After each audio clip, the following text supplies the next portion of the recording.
Hi,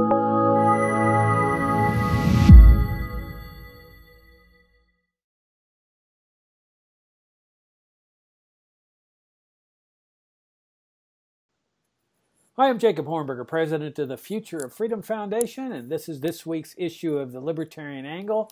The show, as many of you know, brings you the libertarian perspective on what's going on in the world. And I'm joined, as I am every week, by my co-host for the Libertarian Angle, Richard Ebeling, who teaches economics at the Citadel.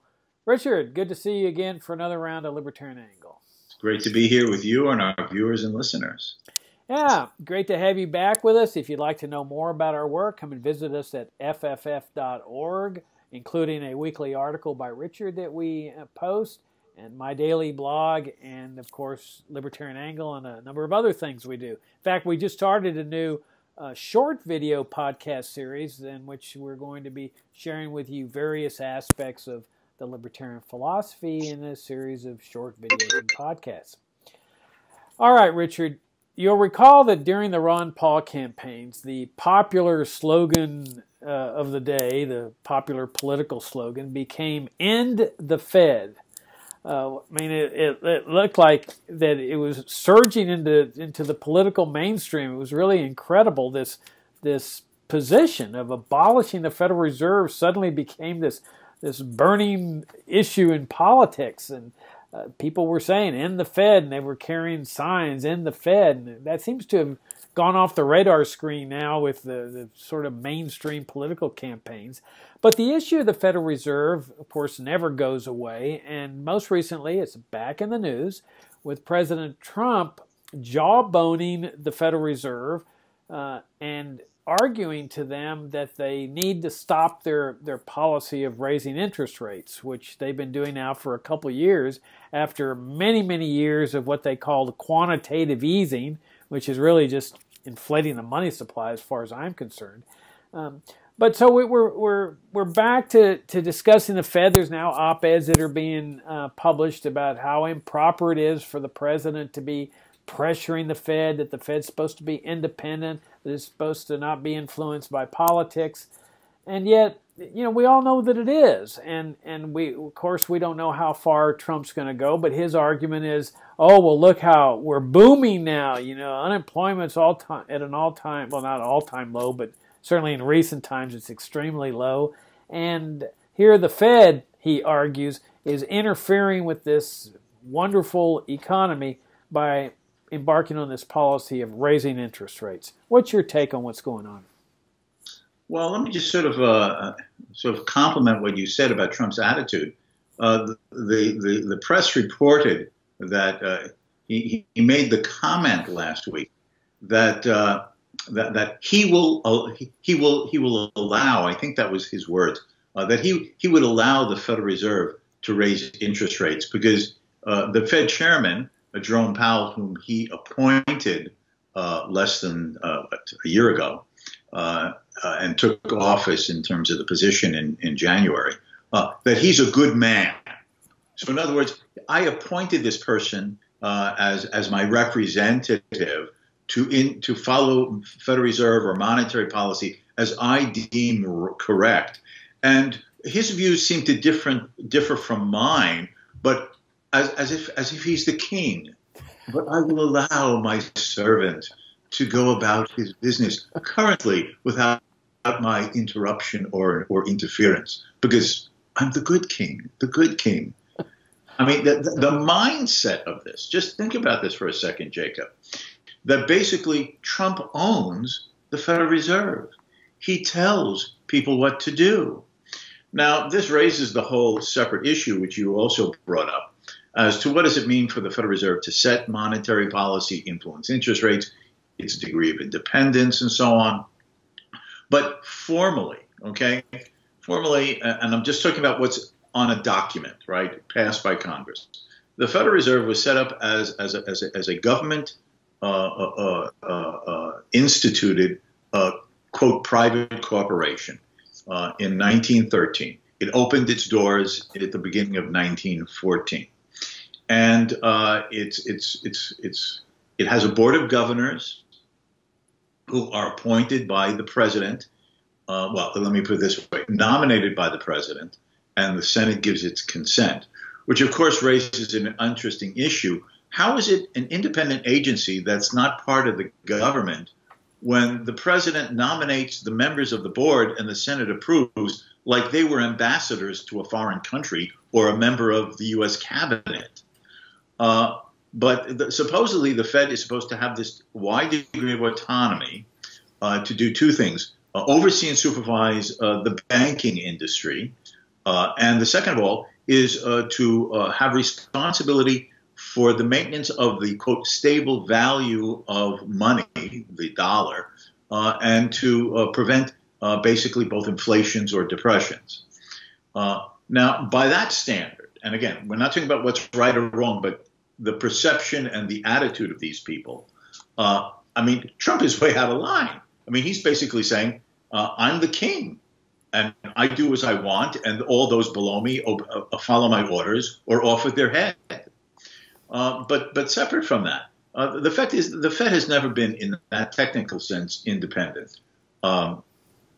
In that, since it is chartered by the U.S. Congress, its rules and requirements and policy goals could be changed. And in fact, several times over the decades, when the Federal Reserve Board has instituted monetary or interest rate policies that either a president or major or significant members of Congress have disapproved of, they've raised the issue, well, maybe we need to revise the Fed's charter to more narrowly constrain it.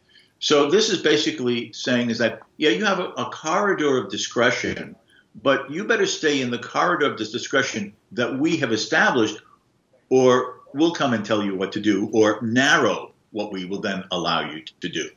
So basically, the Fed has never had this independent in the way proposed. But the fact is that what the Federal Reserve does, if I can just sort of elaborate, so that's sort of the technical or legalese in one informal sense. What does the Federal Reserve do? Well, the Federal Reserve basically has, more than anything else in the terms of how we think of it, to influence monetary policy. That is, what shall be the quantity of money and bank credit that is available to the public and available for lending purposes to the banking and financial institutions of the United States. How do they do that? Well, the way the Federal Reserve most of the time puts money into the economy is that it buys U.S. government securities. That's the government IOUs that Uncle Sam issues to borrow money from the public. That is how the Federal Reserve funds its budget deficits when it spends more than what it takes in tax revenue. Then what's called the secondary market, that is after someone has lent the government money and that individual is holding the government bond or security, the government's promise to pay back the principal and some agreed upon interest at a future time, the Fed now goes into that market of where people are holding the previously issued government bonds and securities and offers to buy them at a price that makes it attractive for the holder of that government security to part with it. The Federal Reserve is basically saying something like this. You can have your principal back, that is what you lent the U.S. Treasury, plus a margin of an extra value above it that makes it worthwhile for you to sell it now than to hold on it and over the term of the government loan to collect your interest payments. Now, how does so the U.S. security passes to the hands of the Federal Reserve. How does the Federal Reserve pay for it?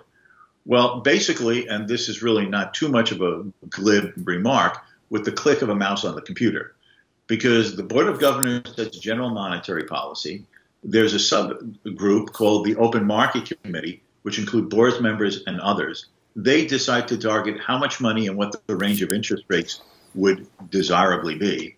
And then they give instructions to the Federal Reserve Branch in New York City to do the dirty work, that is to implement the policy. And then through the chain, it goes down to someone sitting at a computer screen at the New York Federal Reserve Bank in Manhattan. And that person writes in some number, such as, let's say, $100 million or $20 million, and clicks that, and that money has been created out of thin air to buy the U.S. government securities. Now, I should mention here is that before the crisis of 2008, the financial crisis, the Fed basically attempted to influence additions to the money supply in the economy through buying U.S. government securities in this fashion. But under Ben Bernanke, and then continued under Janet Yellen, this policy that you mentioned of quantitative easing is basically an expansion of that the Federal Reserve has been purchasing other private asset securities, and especially mortgage-backed securities being held by Fannie Mae and Freddie Mac, that Fannie Mae and Freddie Mac had guaranteed prior to the financial and housing crisis of 2008-2009, and which Fannie Mae then had holding in its portfolio. And the Federal Reserve has gone out and bought a lot of those mortgage-backed securities and created money in the same way as means of payment. That is what created over $3 trillion, by some estimates maybe even closer to $4 trillion, but certainly $3 trillion of additional money in the banking system over the last 10 years. And that is the tool or implement most frequently used by the Federal Reserve to influence the amount of money in the economy. How does it affect interest rates?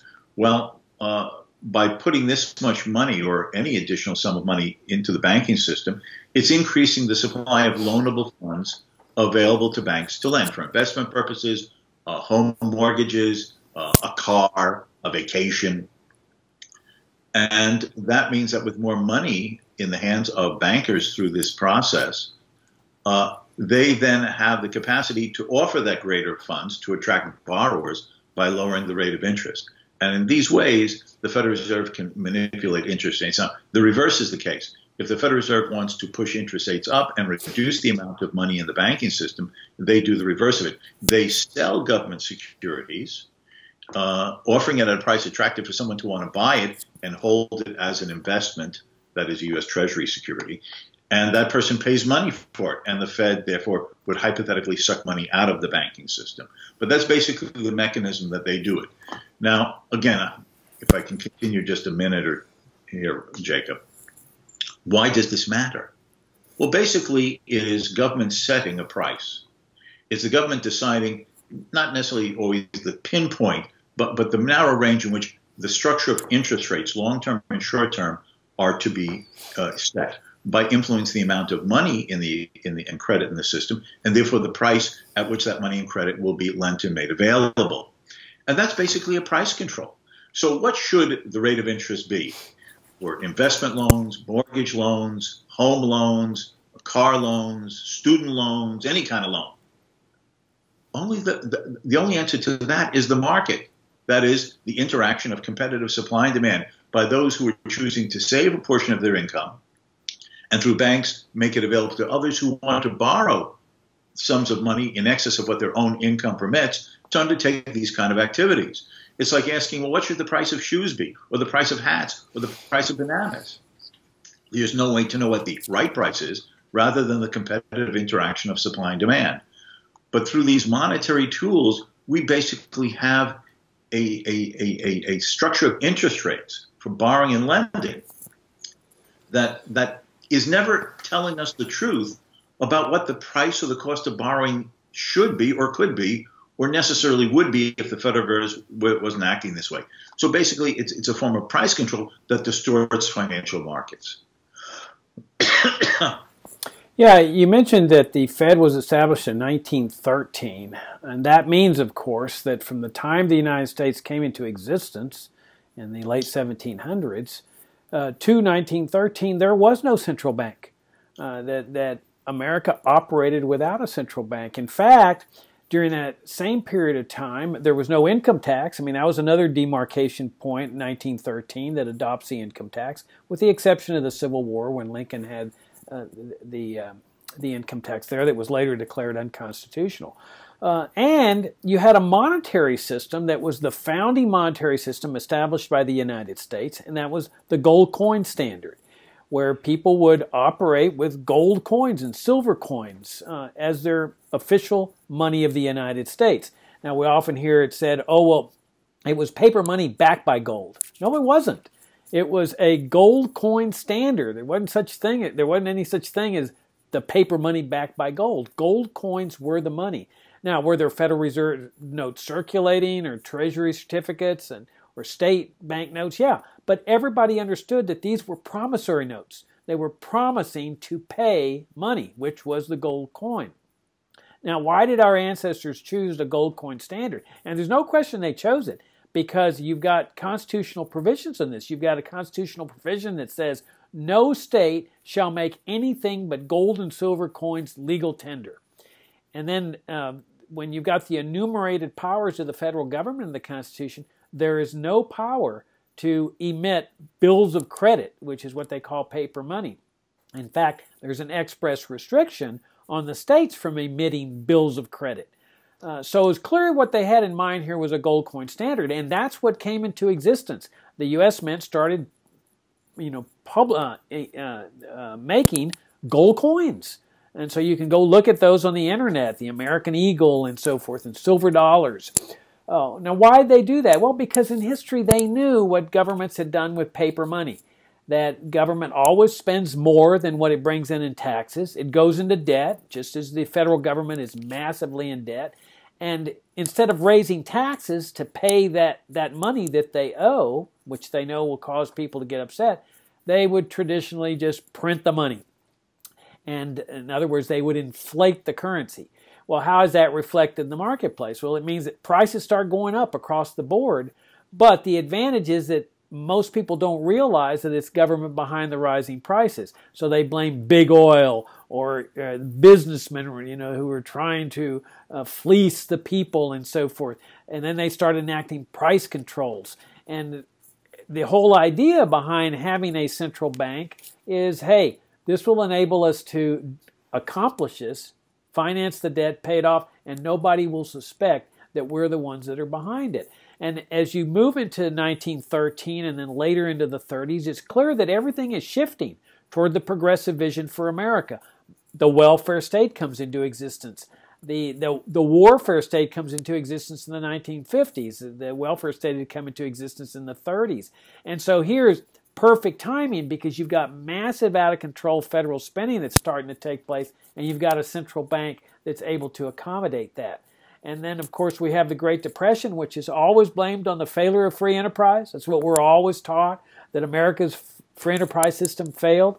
Well, as Milton Friedman and Hayek, the Austrian school, have pointed out, and Rothbard, that the Great Depression, the stock market crash in '29, was a direct consequence of Fed manipulation of the money supply in the 1920s. And so it was government central planning. And that's the thing that we need to keep in mind. And you've written this fantastic book for FFF that we've published that I highly recommend, called Monetary Central Planning in the State. And it's been a really great seller for FFF. It explains that the Federal Reserve is just monetary central planning. And it's a socialist apparatus. It purports to plan the monetary affairs of hundreds of millions of people. Well, as Hayek points out, this is the fatal conceit of the planner. They cannot do it. They inevitably screw things up. And that's what happened with the Great Depression. It happens with these booms and busts. I mean, Mises pointed this out, that they inflate the balloon, and then the balloon bursts like it did in 2008, and they immediately start embarking on a new plan to inflate the balloon again. And I think that's where we are now. We're in the outside of this other giant balloon that they've inflated, and that somehow or another, down the line, we're going to have the same phenomenon again. When really the crux of the problem here is, as you point out, monetary central planning. Well, you see, let me sort of pick up what you just said in the context of what I was pointing out at the end of my remarks. You're saying is that we're threatened perhaps with another set of bubbles bursting. And why is that? Well, price is supposed to coordinate what buyers and sellers are doing in the market. It balances supply and demand. And when demand changes or supply changes, price movements tend to bring back in the correct direction that new rebalanced point between suppliers and demanders, producers and consumers. If prices are not allowed to do this, then what it brings about are either shortages or surpluses. That is, people wanting to buy more than others are willing to produce at that lower price, or producers producing far more than what demanders want to buy at a too high a price. The problem is that since the financial, the crash of 2008 and 2009 was caused by the fact that for the preceding 5 years, the Federal Reserve, by its own monetary measurements, had been increasing money anywhere from 45 to 50% of an increase in the money and bank and credit system, credit quantity over a 5-year period. And that interest rates, because of Federal Reserve manipulation, and especially when you adjust for inflation, the real cost of borrowing, was negative. That is, less than zero, money basically available for free. Now, once the crisis set in 2008 and especially 2009, the Federal Reserve, with Ben Bernanke, then instituted what you refer to as the system of quantitative easing, that has brought about this dramatic increase in the reserves in the banking system through these government purchases of either U.S. government securities or mortgage-backed securities or some other items. Of, as I said, from an expansion of between $3 and $4 trillion. Now, they did this to push interest rates down to virtually zero. That is in the nominal sense. But when you adjust for inflation, for a good part of the last 10 years or so, interest rates again have been below zero. That means that you've been able to basically borrow money today, and given even the moderate increase in prices over the last 10 years of 1.5% a year, 2% a year, when you adapt and adjust for that, what is the real cost of the loan being, given the purchasing power of things, has again been negative. So basically what the Federal Reserve has basically done is to abolish any functioning price system for borrowing and lending. We don't know how much savings, real savings, out of people's produced wealth is or would be available to sustain investment. We don't know what amount of investment on the demand side or the directions or forms that the investment would have taken if it was limited to the real savings in the economy as reflected in the cost of borrowing the real savings, no more and no less. So I can only conclude, without a crystal ball to know when, at what point, the degree of the destabilizing new recession, I feel confident in saying is that basically the Federal Reserve for the last 10 years has thrown savings investment totally out of whack again. That has brought about misdirections, malinvestments, misallocations of labor, choices and decisions about borrowing that would not be sustainable in a market-based financial market where interest rates were telling the truth and the money supply had not been manipulated. So to my mind, we will face another correction and a downturn. The timing, nobody knows that. But the Federal Reserve will have caused this once more again. The market may be once more be blamed for it, or they'll try to say it's all Trump's doing. Whatever responsibility Trump has for a lot of things, this will have been a monetary policy begun under Bernanke, continued under Janet Yellen, and now being continued with Powell under Trump. But this will be the result of Federal Reserve policy with several chairmen over several presidencies. Yeah, I mean, the price system is, as you know, a very intricate system. It's essentially an information conveying system. It's telling people, it's giving people information as to what things are costing. You know, should I buy that automobile? Should I invest in the expansion of my business? And they judge that by the pricing of the prices of things that they're having to buy. Well, if the Fed's in there jacking with the price system, the information system, then people are making decisions that based on false information, misleading information, and that's how we get these bubbles where people have expanded their business, but they realize that the real demand doesn't exist. It was just a false signal that the Fed was sending out, and then that's, of course, the correction process where businesses are going out of business and so forth. Now, I think it's important to outline the libertarian ideal. I mean, I I pointed out that in the 19th century they had a gold coin standard, which was infinitely better than the paper money standard and the central bank system that we live under. Why? Because if government spends too much money, they can't just go out and print the gold to pay off that deficit. They really do have to raise taxes, and that makes it very uncomfortable for them. So the gold coin standard served as a constraint, and that's exactly what the framers wanted. They wanted a system where federal officials could not spend more than what they were bringing in. And the way they protected the American people was this gold coin standard. And it really worked pretty well. I mean, theoretically, or not theoretically, in a practical sense, in the olden days, kings could still inflate the gold coin standard. They would do it by shaving edges off the gold coin when it would come into the realm for the payment of taxes, so that a 1 ounce gold coin really didn't weigh 1 ounce after it left the realm, and the king used it to pay for things. And he would take the shavings and melt them down and create a new gold coin. Voila, extra money for the king. Or in an extreme case, they would punch a hole in the coin and then take the little section out where the hole was and melt that down. But by and large, the U.S. Treasury did not do that. I mean, America had a really solid reputation for its gold coins throughout the 19th century, and it provided tremendous economic stability. You had promissory notes that were issued by corporations for 100 years, and people would buy them. They weren't concerned about the bond being lower in value 100 years from now. Why? Because they were promises to pay gold coins. People felt that was solid enough to invest in a 100-year bond.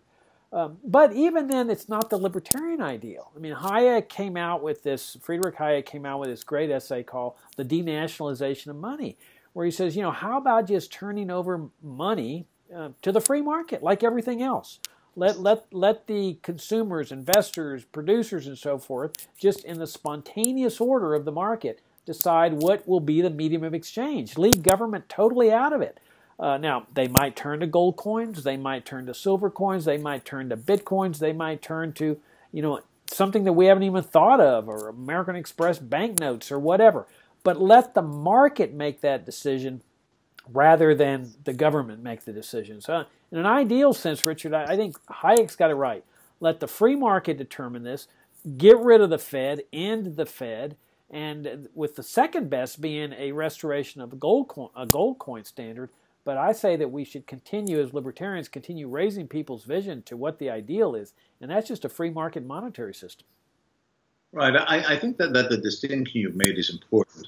A lot of friends of freedom nostalgically look back in a wistful way, as you yourself were suggesting, of the 19th century and the very early part of the 20th century with a gold standard. And in many ways, the monetary system of not just the United States, but many other industrial countries that adhered to the gold standard functioned very well economically. Individuals could have reliance in the currency they held because it was, as you said, titles, claims to the actual specie money, as they used to call it, the gold or silver deposited by individuals in a bank for safekeeping and convenience. It limited, if not basically made extremely difficult, for governments to spend more than they either could bring in taxes or just literally borrow from those who were willing to lend to them. But that itself was a limit on how much confidence people would have in a government in terms of limiting how much the government could borrow.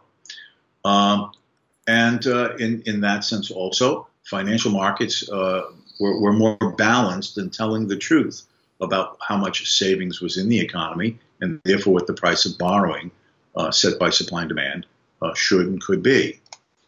But it's worth keeping in mind that this was not a perfect system. In the United States, there was not a national banking system for most of that time. But there were state banks, and these were often chartered by the state governments, and a lot of shenanigans went on, forms of cronyism, if you will, that did not make it a real competitive private free banking system. Better than a heavy-handed top-down national central banking system, but certainly not a true private competitive banking system. And then during the Civil War, since Lincoln's northern government needed financing, they set up the national banking system, which basically would allow banks to begin or extend their operations if they held large quantities of government securities as part of their capital reserves. And that was just a way of getting banks to create money to fund Lincoln's side of the Civil War by basically saying, if you want to be an operating bank of a certain type, you have to have our government securities as part of your capital reserves. And under these systems, there were in the late 19th century, there were times of panic and recessions, particularly in the 1870s and then again in the 1890s. And as a consequence of this, it seemed as if what was not really a free banking system had somehow failed or was unstable or couldn't assure that people had the sound money they needed. And so the appeal was then made, well, why should the United States be any different than the European countries? Great Britain with the Bank of England, France with the Bank of France, Germany with the Deutsche Bank, and so on and so forth. All the other Latin countries have central banks to manage everything from the center over the whole country. And the government's finances can be taken care of more deliberatively and rationally when necessary. Read, fund government deficit spending if and when the opportunity arises. So that's how we got this. So while the gold standard maintained a great deal of price stability, certainty about the investment environment, helped foster growth, it was not a perfect, free, competitive monetary system. So what our slogan should be, as you said yourself, is not a gold standard per se, but the call for monetary freedom, that individuals in their own market interaction to decide what they choose to use as a medium of exchange, or media, the plural, media of exchange. It may be Bitcoin, it might be gold and silver, as you said. It could be notes issued by American Express or a variety of banks. And the market itself would sort of shake out and select how many and what types of media of exchange were most useful and accommodative to facilitate different types and different forms and sizes of transactions, both domestic and foreign. And as a result, it then would be totally privatized. Banking would be competitive. Interest rates would be set by the market. The people, through financial intermediaries, would basically interactively determine what were the useful media of exchange, and the amounts of them would be strictly controlled and harnessed and restrained by those same competitive market forces. So that should be the ideal of a monetary system espoused by Friends of Freedom for the 21st century. Not central banking, however good and desirable a former gold standard was. It was a government-managed gold standard. So what our slogan should be, monetary freedom for the 21st century. Yeah, I like that. And if you'd like to learn more, Richard is about I think, one of the premier experts in Austrian economics. When I first met Richard back in the 1980s over in Dallas, he was teaching economics at the University of Dallas, and the head of the economics department there told me that he was a friend of mine, he was bringing Richard in. I had not met Richard, and he says, this is the person of your generation that knows more about Austrian economics than anybody else.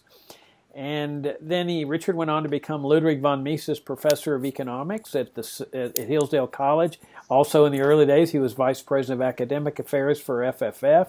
He went on to become President of the Foundation for Economic Education.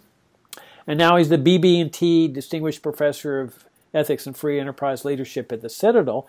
And he's written these two fantastic books for us that I can't recommend enough. And one is called Monetary Central Planning in the State that I mentioned earlier.